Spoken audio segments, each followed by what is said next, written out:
NTCA की meeting के अवसर पर कार्यक्रम में उपस्थित अरुणाचल के हमारे यशस्वी मुख्यमंत्री श्री पेमा खांडू जी, पर्यावरण विभाग के मेरे साथी मंत्री सम्माननीय अश्वनी जी,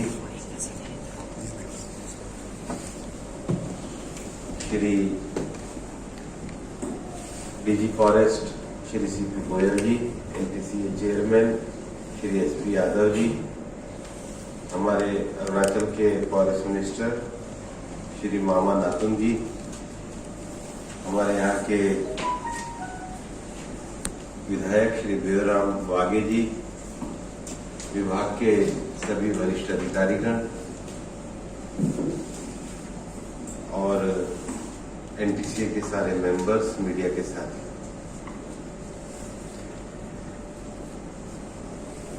मैं आज माननीय मुख्यमंत्री जी को कह रहा था कि मैं 86 में सील टूर में अरुणाचल आया था, तब भी सेजुसा आया था और आज भी सेजुसा ही आया। काफी 35 साल का अरसा गुजरने के बाद जो स्टूडेंट टाइम की जो याद होती है, तो कई बार सोचा अरुणाचल आने की, लेकिन अवसर नहीं मिला। बीच में एक प्रेजेंटेशन माननीय मुख्यमंत्री जी का मेरे को दिल्ली में देखने का अवसर मिला और दो बातें विशेष रूप से थी। एक ये पाके का टाइगर रिजर्व के बारे में थी और दूसरा COP26 के बारे में। अरुणाचल प्रदेश पहला राज्य बना जिन्होंने माननीय प्रधानमंत्री जी के जो पंचामृत का लक्ष्य है,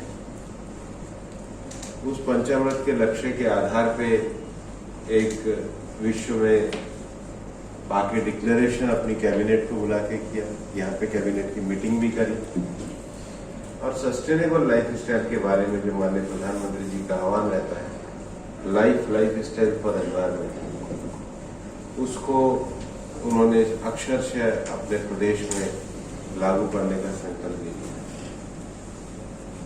कल ही मैंने एक ट्वीट किया है जो दुनिया के बाकी शोधकर्ताओं ने कहा है कि जिनको हम सो कॉल्ड डेवलप्ड कंट्रीज कहते हैं, उन्होंने अपने रिसोर्सेज को, इवन जो बायोडायवर्सिटी रिसोर्सेज है, उसको किस प्रकार दुनिया में नुकसान पहुंचाया है।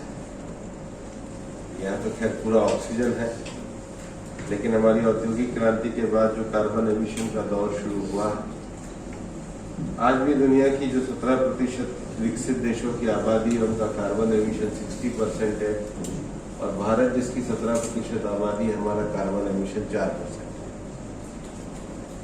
तो तुलनात्मक रूप से हम कितना जो हमारा एनवायरमेंट फ्रेंडली लाइफ स्टाइल है, वो कितना प्रकृति के साथ जीने के संकल्प को व्यक्त करता है। दुनिया में जो तीनों विषय चलते हैं, पहला हम ग्रीन एनर्जी के विषय की बात करते हैं, दूसरा हम बायोडायवर्सिटी की बात करते हैं और तीसरा डेजर्टिफिकेशन ऑफ लैंड की बात करते हैं। अरुणाचल प्रदेश उस दृष्टि से काफी समृद्ध राज्य है और यहाँ की बायोडायवर्सिटी भी काफी समृद्ध है और इसलिए यहाँ के जो टाइगर रिजर्व्स हैं, वो टाइगर रिजर्व्स बहुत अच्छे तरीके से चले, उसके लिए जन भागीदारी बहुत जरूरी है। और मैं कहना चाहूंगा कि मैन एनिमल कॉन्फ्लिक्ट तो रहते हैं, लेकिन जो मनुष्य के मन में जो कंपैशन का भाव हो सकता है, उसमें भी सबसे पहली पहल अरुणाचल में करी है कि एयरगन का इतनी बड़ी संख्या में सरेंडर करा है। मैं माननीय मुख्यमंत्री जी और अरुणाचल सरकार को इसके लिए बधाई देता हूँ। मैं इस बात के लिए बधाई देता हूँ कि इन्होंने ग्रीन अरुणाचल के लिए पाके जैसी जगह पर डिक्लेरेशन भी किया। आज सुबह इस टाइगर रिजर्व एरिया में लगभग 2 घंटे तक जाना हुआ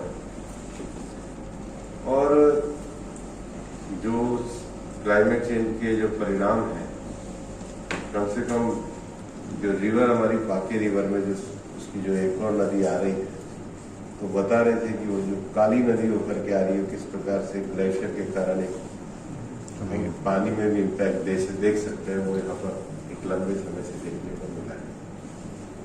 अरुणाचल प्रदेश में हमारा इंफ्रास्ट्रक्चर डेवलप होना चाहिए, हमारे इंफ्रास्ट्रक्चर में सहयोग होना चाहिए, यहाँ की डेवलपमेंटल एक्टिविटी में सहयोग होना चाहिए। मैं ये मानता हूँ कि हमारी और मुख्यमंत्री जी की जो 6 महीने पहले जो मुलाकात हुई थी और जो हमारी बातचीत हुई थी, मुझे लगता है लगभग सारा विषय पूरा हो गया। फिर भी कोई विषय रहता है, हम आपको विश्वास दिलाना चाहते हैं कि माननीय प्रधानमंत्री जी अरुणाचल के विकास के लिए पूरी तरीके से प्रतिबद्ध है।